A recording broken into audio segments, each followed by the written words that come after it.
Alright everybody, grab your backwards baseball caps and your flannel t-shirts and travel back to the mid-90s for a little guilty pleasure treasure. And since it is April 8th, aka Rex Manning Day, why not talk about a little bit of Empire Records? I kind of fell in love with Empire Records from the first time I saw it, and I saw it well after it had already been out and on DVD. I wasn't really aware of it back in the mid-90s, and it wasn't until about my second year in college that I finally saw the film. I like it for what it is. I can very much acknowledge that it's not a good film. It looks like everyone's having fun on set, at least. And at the time when it was starring a bunch of relative unknowns that would later become kind of big, celebrity names. People like Liv Tyler or Renee Zellweger, Ethan Embry. Well, Maxwell Caulfield already had his day in the sun with Grease 2, I think. All kidding aside, I really do love the cast in this. It's got a lot of great young actors at the time and a lot of great veteran actors like Debbie Mazar and Anthony LaPaglia, adding in a little bit of charisma and charm to the older roles. I love Anthony LaPaglia in this particular movie. It's like he's channeling angry Al Pacino at all times, and it's taking everything in his constitution and willpower to keep from beating the shit out of Rory Cochrane. Rory Cochrane is by far probably my favorite character in this whole outing because he's just this very sardonic, dry-witted, or dry humor based character who feels like he's imparting a little bit of some sage advice in light of making such a huge fuck up and pretty much gambling away all of the store's earnings. But he adds a little bit of humanity towards the end, and I really appreciate this from the actor, and it's something that I found he carried quite well into later roles such as Scanner Darkly, which I might get into on a Guilty Pleasure Treasure down the line. I'd say about the only uneven performance in this entire movie would probably be the guy playing AJ. At least the other characters have a little bit more going for them. You've got Ethan Embry's Mark, who is pretty much your stoner, fun-loving, kind of metalhead fan, but he's likable. He's got a lot of charm to his doofiness, and you can buy that a guy who just munches on pop brownies all day would act this way. I even like Liv Tyler to an extent in this movie. She feels like a lot of pressure's on her to do well in school, and so she's taking speed, and she has a major freak out at the end of the second act.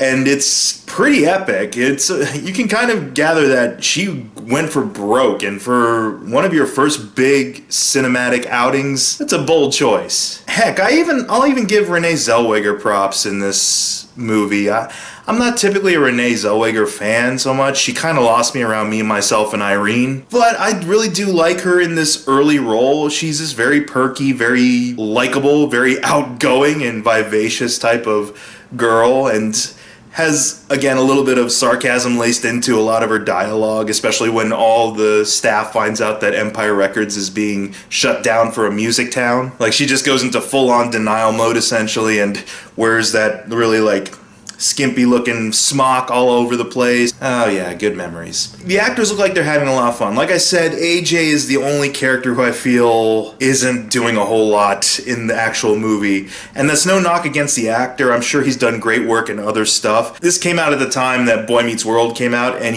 I'm getting a very strong Corey Matthews' best friend Sean vibe off of him. It almost looks like the same guy who played Sean in Boy Meets World. But yeah, Debbie Mazar as the frustrated manager, even though she's only in for a couple scenes, does really well. I love what Maxwell Caulfield's doing with this burnt-out 80s pop icon, Rex Manning, and how he's just this pampered prima donna now who's kind of embarrassed and insulted that he can't hook in the new generation, and all these old moms and effeminate men are his biggest fans. And what is up with his hair? But I'd have to say what really draws me into this film, other than the fact that it looks like the cast is having a blast, other than the fact that it's a very simple, straightforward story that all takes place within the span of a day, such as it would be in something like Clerks or Waiting, it's the soundtrack. And I mentioned this before in one of my top 10 lists before, which I'll link to in this video, but the soundtrack really adds a lot of character to this film, I feel. There's a lot of great little hidden hits all throughout the film. Like I said, whether you're listening to a little Video Killed the Radio Star, or a little Dire Straits Romeo and Juliet, to some Toad the Wet Sprocket, and then wrapping up with a little bit of the Gin Blossoms. It's a really eclectic soundtrack that works. And some of the inclusion of other genres and artists in there, like Mark's hallucinatory, like, Gwar fantasy, is really well done and really well integrated into the whole setup. But again, I have to stress, go find the entire track listing for Empire Records, because the 13-track, 14-track official release is very limited, and it doesn't give you the full breadth of the music that's explored in the actual film. And another curiosity, if someone could help me out with this, but it might be its own top 10 list at one point, is I've always been curious about scenes that were dropped from the movie that are never actually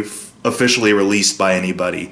And apparently, I heard through the grapevine, and according to sources like IMDb and Wikipedia, Tobey Maguire was in this movie for a stint. He filmed some scenes as a character. I'm not sure exactly what the context of that character was, if someone could provide a little bit more background, or if there's actual footage of him in this movie. That's kind of been a curiosity of mine ever since I looked into more about Empire Records. And not necessarily because I'm a big Tobey Maguire fan or anything like that. I'm really not. I think he's okay in certain stuff. It would just be so interesting to see all these Gen X, mid-90s, flannel-wearing, chilled people interacting with whatever Tobey Maguire is doing. Maybe he's blending in with that crowd a little bit and he's playing one of those characters, or maybe he's Spider-Man 3ing the hell out of this. Do you really need me to explain to you again what Spider-Man 3ing is? Yeah, I would love to see if it's actual Tobey Maguire being cool, or nerdy Tobey Maguire, or nerdy Tobey Maguire trying to be cool. There's several different variations all throughout. If you haven't seen this movie yet, by God, April 8th is the day to see it. It is Rex Manning Day. Have yourself a nice enjoyable sit. Go get yourself a nice slice of za or some brownies, and go watch Empire Records. It's dumb, it's simple and straightforward, and the characters are two-dimensional, but it is a lot of fun, actually. Oh, Rexy, you're so sexy!